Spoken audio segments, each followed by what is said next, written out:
Hi everyone, I'm James Duffy. I'm the co-founder and CMO of Loom Network.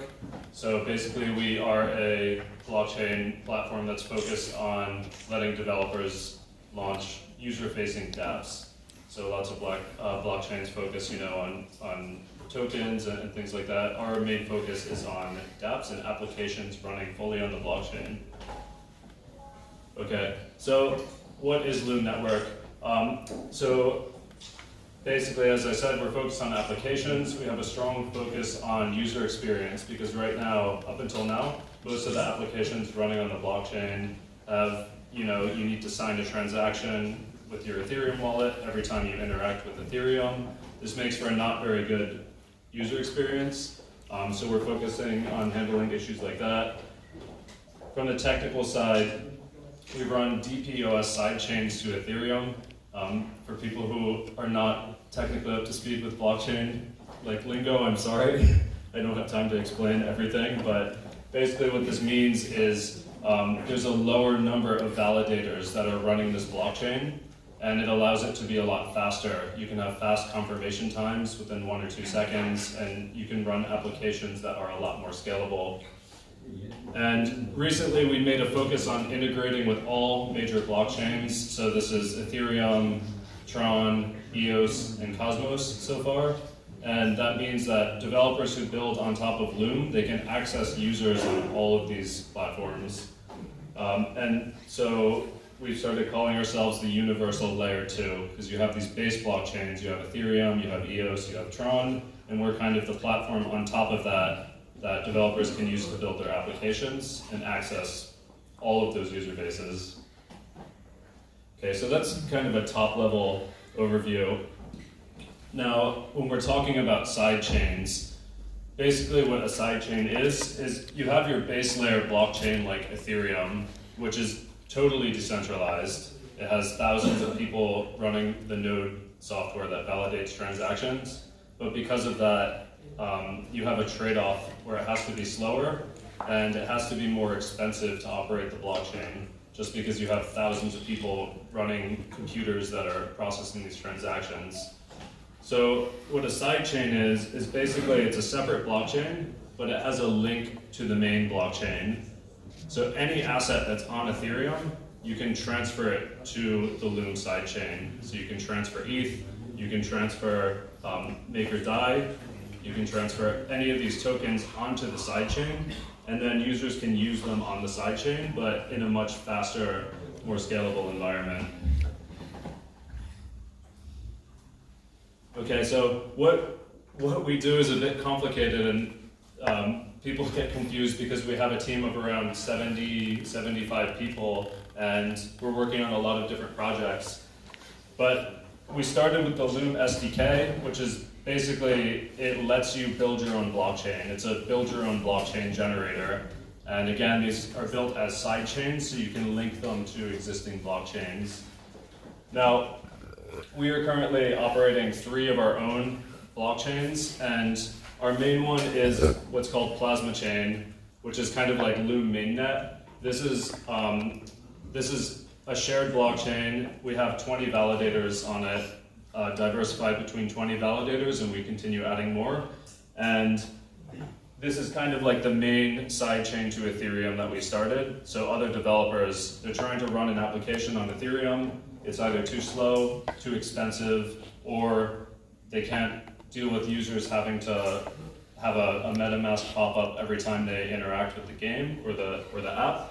So they can just move their app onto Plasma Chain and immediately have a much faster application, a much better user experience, but still provide the same benefits of running the app on Ethereum. And then we have our own applications that we built in-house. Basically, our team, we eat our own dog food, so our team builds applications on our own platform to basically figure out what requirements do we have. What does a real developer need to build one of these applications to completion? So we have our own game, which was called Zombie Battleground. We've rebranded to Relentless. And this is a game like Hearthstone that runs fully on the blockchain. So it's like a card battle game. And we've been building this in-house, and we've been running it on our own chains. And then we have a school called Crypto Zombies, which is the largest Ethereum code school online. So that's what a lot of developers have used to learn Solidity, the Ethereum programming language.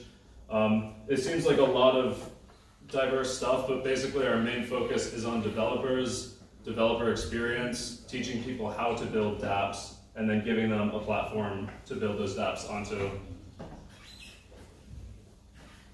All right, so there's a lot of stuff that we've been working on recently. I'm just going to give a summary of kind of some of our core recent focuses. So one, as I mentioned, Plasma Chain is our Loom mainnet, and we've been adding validators onto that. And so as of today, we have, I think, 20 validators, and we continue to add more.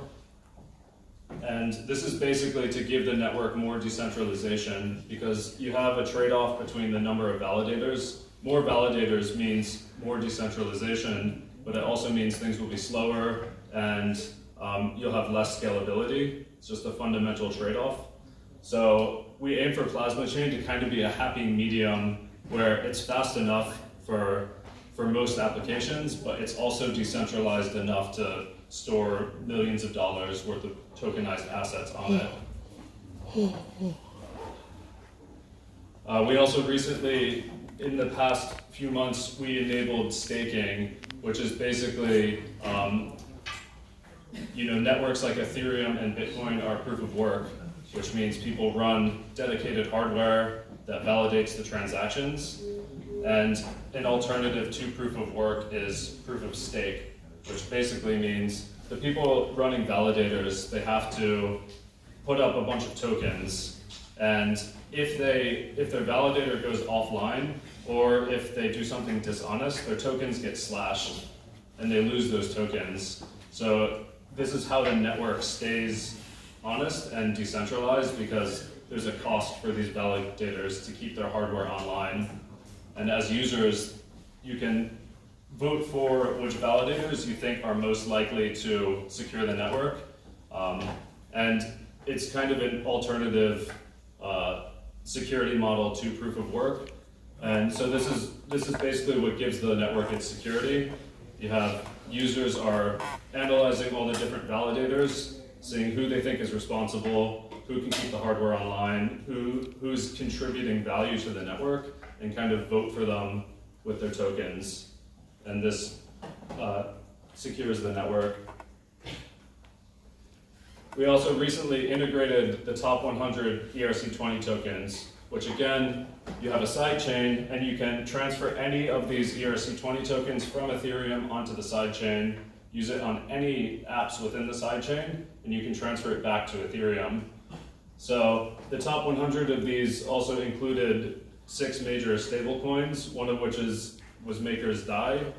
We're really excited about stablecoins on a network like Plasma Chain, because basically you can have confirmations within 1 to 2 seconds. So using these on a sidechain is a much better payments experience than trying to make a payment on, say, Ethereum mainnet, where you have to wait 15 seconds, sometimes up to a few minutes for a confirmation. If you're buying something on an e-commerce site and you click buy, you want that confirmation to happen immediately so you can get on with what you're doing. Or if you're in an app, if you're inside a game and you're trying to purchase an item, you need these payments to be quick.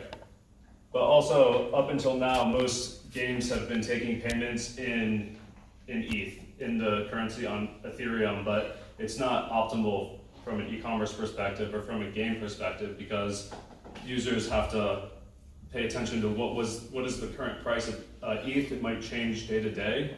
So you don't want an item that you buy in a game to have its price changing every single day.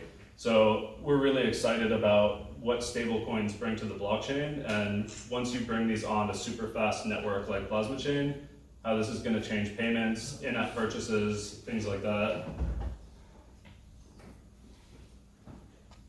So we also enabled universal transaction signing. What this means is, normally on Ethereum, you have your Ethereum wallet like MetaMask, when you want to submit something to the blockchain, you sign a transaction with your wallet and you send it to Ethereum.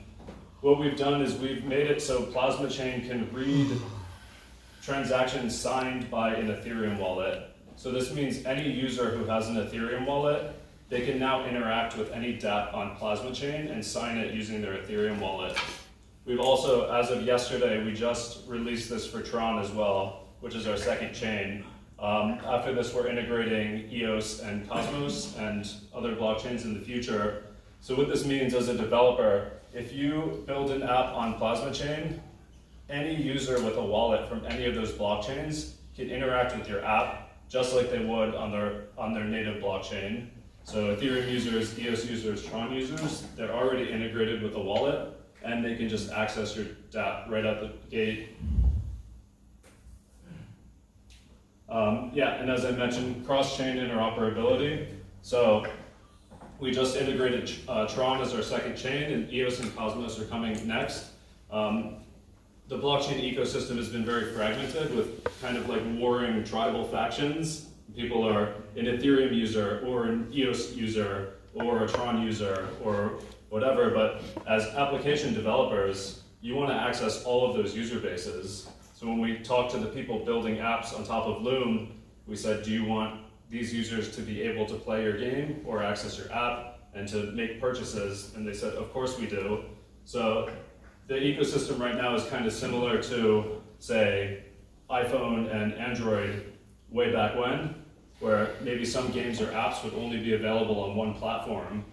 But now, of course, the developers want to launch to every single platform. They want to access the most users possible. And for the users as well, this is beneficial because of network effects. If you're playing a game, you want to have as many other players playing that same game as possible because that just adds value to the ecosystem, especially when you have non-fungible tokens in the game. If you get a super rare Axie, you want as many people as possible to be playing Axie because then there's more people who might buy that from you, and that's going to drive up the price of the item. So integrating all these different networks together so all the users can access all of the applications is just going to bring more value to everyone in the ecosystem. Okay, so these are some of the applications, these are some of the games that are building on Loom right now. So Axie, which we just heard a great talk from Alexander. Neon District, this is kind of like a cyberpunk RPG based on kind of the Final Fantasy combat system. So this is a team that we've been working with for a while. They have some really cool stuff coming out. Battle Racers, who I think Gabby's here somewhere. So this is Gabby's team. This is a really cool looking racing game. Okay, don't scroll.